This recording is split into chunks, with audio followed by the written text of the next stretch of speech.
കനത്ത മഴയെ തുടർന്നാണ് തീരുമാനം. ആയിഷത്തുൽ ഷംന ചേർന്നു. ഷംന, ശക്തമായ മഴ പ്രത്യേകിച്ച് വടക്കൻ കേരളത്തിൽ ഒട്ടുമിക്ക ജില്ലകളിലെല്ലാം പ്രൊഫഷണൽ കോളേജുകൾ ഉൾപ്പെടെയുള്ള വിദ്യാഭ്യാസ സ്ഥാപനങ്ങൾക്കടക്കം അവധിയാണോ ഈ ജില്ലകളിൽ? അപർണ, നിലവിൽ 9 ജില്ലകളിലെ വിദ്യാഭ്യാസ സ്ഥാപനങ്ങൾക്കാണ് നാളെ അവധി പ്രഖ്യാപിച്ചിട്ടുള്ളത്. അതായത് കാസർഗോഡ്, കണ്ണൂർ, വയനാട്, കോഴിക്കോട്, മലപ്പുറം, തൃശൂർ, എറണാകുളം, ഇടുക്കി, കോട്ടയം ജില്ലകൾക്കാണ് നാളെ അവധിയുള്ളത്. ഇതിൽ തന്നെ കോഴിക്കോട്, കണ്ണൂർ ജില്ലകളിലെ പ്രൊഫഷണൽ കോളേജുകൾക്ക് നാളെ അവധി ബാധകമല്ല. മറ്റെല്ലാ ജില്ലകളിലും ട്യൂഷൻ സെന്ററുകൾ, മദ്രസകൾ, അംഗനവാടി, പ്രൊഫഷണൽ കോളേജുകൾ ഉൾപ്പെടെയുള്ള എല്ലാ വിദ്യാഭ്യാസ സ്ഥാപനങ്ങൾക്കും നാളെ അവധിയാണ്. പക്ഷേ കണ്ണൂർ, കോഴിക്കോട് ജില്ലകൾക്ക് മാത്രം പ്രൊഫഷണൽ കോളേജുകൾക്ക് അവധി ബാധകമല്ല. ഒപ്പം തന്നെ കുട്ടനാട് താലൂക്കിലും മാഹിയിലും വിദ്യാഭ്യാസ സ്ഥാപനങ്ങൾക്ക് നിലവിൽ അവധി പ്രഖ്യാപിച്ചിട്ടുണ്ട്. നേരത്തെ നിശ്ചയിച്ച പരീക്ഷകൾക്ക്, അഭിമുഖങ്ങൾക്ക് ഒക്കെ ഈ അവധി ബാധകമല്ല. അതായത് കുട്ടനാടും മാഹിയിലും നേരത്തെ നിശ്ചയിച്ച പരീക്ഷകളും മറ്റു കാര്യങ്ങളൊക്കെ നടക്കും. പക്ഷേ മറ്റെല്ലാ ജില്ലകൾക്കും നേരത്തെ സൂചിപ്പിച്ചതുപോലെ തന്നെ വിദ്യാഭ്യാസ സ്ഥാപനങ്ങൾക്കൊക്കെ അവധിയാണ്. എന്തായാലും നാളെ കൂടി അതിതീവ്ര മഴ തുടരുമെന്നതാണ് മുന്നറിയിപ്പ്. നാളെ 5 ജില്ലകൾക്ക് റെഡ് അലേർട്ടാണ്. ഇതിന്റെ അടിസ്ഥാനത്തിൽ തന്നെയാണ് ജില്ലകൾക്കൊക്കെ വിദ്യാഭ്യാസ സ്ഥാപനങ്ങൾക്ക് അവധി പ്രഖ്യാപിച്ചിട്ടുള്ളത്. നാളെ മലപ്പുറം, കോഴിക്കോട്, വയനാട്, കണ്ണൂർ, കാസർഗോഡ് ജില്ലകൾക്കാണ് റെഡ് അലേർട്ട് ഉള്ളത്. ഒപ്പം തന്നെ തിരുവനന്തപുരം, കൊല്ലം, ആലപ്പുഴ ഒഴികെ മറ്റെല്ലാ ജില്ലകൾക്കും ഓറഞ്ച് അലേർട്ടാണ്. ഈ 3 ജില്ലകൾക്ക് യെല്ലോ അലേർട്ട് ആണ്. അങ്ങനെ അതിതീവ്ര മഴ തുടരുമെന്നതാണ് മുന്നറിയിപ്പ്. അതീവ ജാഗ്രത പുലർത്തണമെന്നാണ് നിർദ്ദേശം. ആയിഷത്തുൽ ഷംന വിവരങ്ങൾ നൽകിയത്. സംസ്ഥാനത്ത് നാളെ 8 ജില്ലകളിലാണ് അവധി പ്രഖ്യാപിച്ചിരിക്കുന്നത്. കാലവർഷക്കെടുതി തുടരുകയാണ്. സംസ്ഥാനത്ത് വീണ്ടും മരണം റിപ്പോർട്ട് ചെയ്യുന്നു. കോട്ടയത്ത് മരം വീണ് തോട്ടം തൊഴിലാളിയും കണ്ണൂരിൽ കുളത്തിൽ വീണ് യുവാവും മരിച്ചു. കോഴിക്കോട് വയോധികൻ പുഴയിലെ ഒഴുക്കിൽപ്പെട്ടതായുള്ള സംശയമുണ്ട്. കലാർകുട്ടി, മലങ്കര, നെയ്യാർ ഡാമുകളിൽ നിന്ന് കൂടുതൽ ജലം പുറത്തേക്ക് ഒഴുക്കി തുടങ്ങി.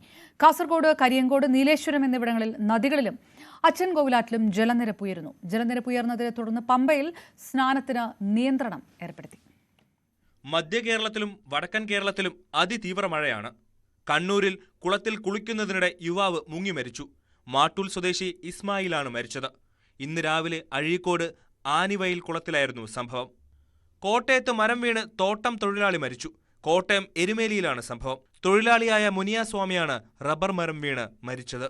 കോഴിക്കോട് ഇന്ന് പുലർച്ചെ മുതൽ കാണാതായ വയോധികൻ പുഴയിലെ ഒഴുക്കിൽപ്പെട്ടതായാണ് സംശയം. ഫയർഫോഴ്സ് തിരച്ചിൽ നടത്തുകയാണ്. 80 വയസ്സുകാരനായ ചാത്തമംഗലം പഞ്ചായത്തിലെ കാച്ചിക്കോളിൻ മാധവൻ നായരെയാണ് കാണാതായത്. തിരച്ചിലിൽ ഇദ്ദേഹത്തിന്റെ ചെരുപ്പും കുടയും കണ്ടെത്തിയിട്ടുണ്ട്. മറ്റ് ജില്ലകളിലും മഴക്കെടുതിയും രൂക്ഷമാവുകയാണ്. ഉരുൾപൊട്ടൽ സാധ്യത കണക്കിലെടുത്ത് കാസർഗോഡ് വെസ്റ്റ് എളേരിയിൽ 22 പേരെ സുരക്ഷിത സ്ഥലത്തേക്ക് മാറ്റി. കാസർഗോഡ് അതിർത്തി പ്രദേശങ്ങളിലും തോരാതെ മഴയാണ്. മംഗളൂരുവിൽ കങ്കനാടി സുവർണ ലൈനിന് സമീപം കൂറ്റൻ ചുറ്റുമതിൽ ഇടിഞ്ഞു വീണു. റോഡിന് സമീപത്തായുള്ള കോമ്പൗണ്ട് ഭിത്തിയാണ് തകർന്നത്. ഉരുൾപൊട്ടൽ സാധ്യത കണക്കിലെടുത്ത് കാസർഗോഡ് വെസ്റ്റ് എളേരി പഞ്ചായത്തിലെ കാറ്റാംകവല ഉന്നതിയിലെ 22 പേരെ സുരക്ഷിത സ്ഥാനത്തേക്ക് മാറ്റി. മലപ്പുറം കോട്ടക്കലിൽ കനത്ത മഴയിൽ വീടിന് മുകളിലേക്ക് മണ്ണിടിഞ്ഞു വീണു. മണ്ണാർക്കാട് കനത്ത മഴയിൽ അട്ടപ്പാടി ചുരത്തിൽ വലിയ പാറ വീണ് ഗതാഗതം മുടങ്ങി. 9ാം വളവിൽ 20 അടി ഉയരത്തിൽ നിന്നാണ് റോഡിലേക്ക് പാറ വീണത്. വാഹനങ്ങൾക്ക് മുകളിൽ വീഴാതിരുന്നതിനാൽ വലിയ അപകടമാണ് ഒഴിവായത്. 10ാം വളവിനപ്പുറം മന്ദംപൊട്ടിയിൽ മരവും റോഡിലേക്ക് വീണിട്ടുണ്ട്. മണ്ണാർക്കാട് തെങ്കര കോൽപ്പാടം പാലത്തിൽ വെള്ളം കയറി. ഇതോടെ കാഞ്ഞിരത്തു നിന്നും മണ്ണാർക്കാട് തെങ്കര ഭാഗത്തേക്കുള്ള ഗതാഗതവും ദുരിതത്തിലായി.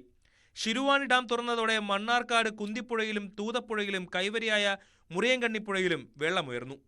കല്ലാർകുട്ടി ഡാമിന്റെ 2 ഷട്ടറുകളും മലങ്കര ഡാമിന്റെ 1 ഷട്ടറും ഉയർത്തി. അധിക ജലം പുറത്തേക്ക് ഒഴുക്കി തുടങ്ങി. ഇതോടെ ഇടുക്കി ജലസംഭരണിയിലേക്കുള്ള നീരൊഴുക്ക് വർദ്ധിച്ചു.